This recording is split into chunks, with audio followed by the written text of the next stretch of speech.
We British do love a good flower show. And you can visit one almost every month of the year, from February right through to December.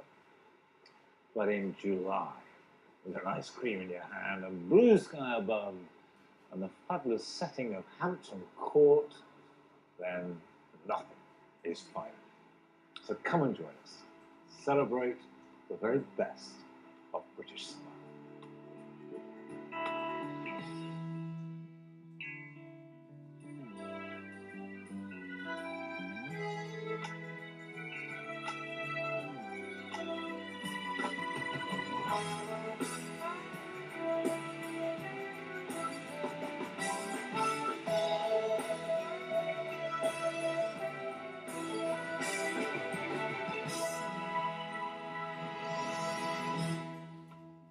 Welcome to the RHS Hampton Court Palace Flower Show.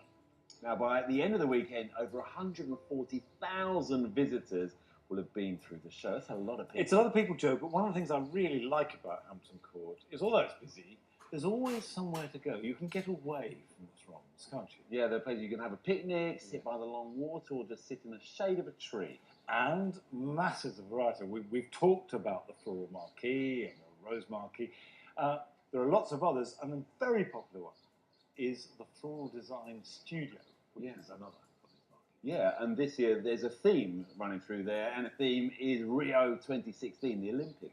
Yeah, and the Academy of Floristry won Best Exhibit with a dragon headdress.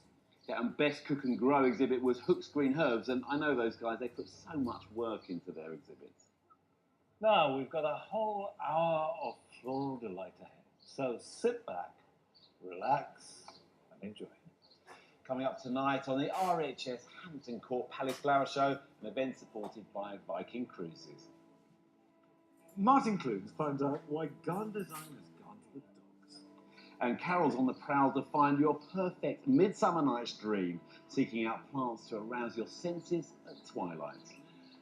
And the garden designer Adam Frost takes a closer look at the world gardens.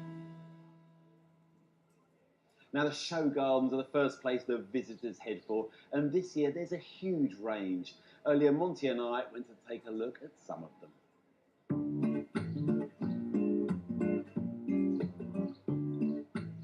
This garden is anything but metaphorical. It's very practical, designed to celebrate Squires' 80th anniversary.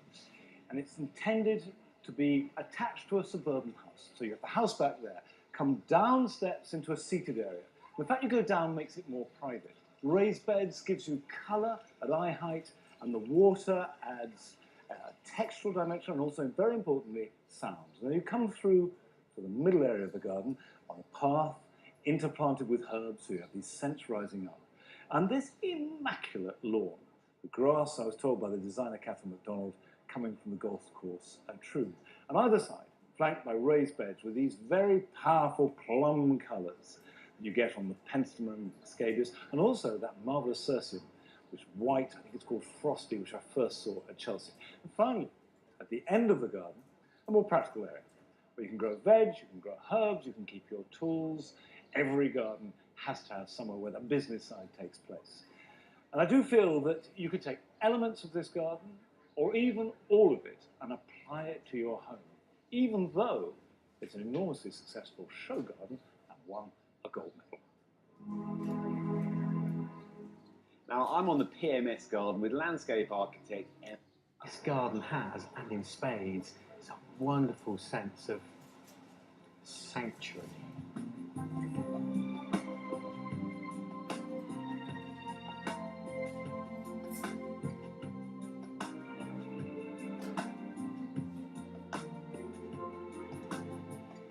When I was a kid, every garden had a lawn, and that lawn was bang in the middle of the plot. And overlooked by neighbouring windows, there was no sense of retreat or seclusion. With all the people looking in on top of you, you just felt, well, exposed. It's almost gladiatorial. This garden is different. See, the lawn is set to one side and hidden behind a palisade and a yew hedge, so you can picnic in private, which I like. But over here is where the real design genius is. sunken, and that's a real theme here at Hampton Court this year, but not by much. And you don't need a massive change of levels to create a sense of sanctuary or calmness in any garden. And of course, it's got this wonderful pergola. This isn't just any old pergola. This is a designer Catherine MacDonald pergola, and it comes with its own remote control. So if you're overlooked by the neighbours, you can just press the button and say, adios. I'm not allowed the remote control for the TV at home, so I'll be hanging on to this one.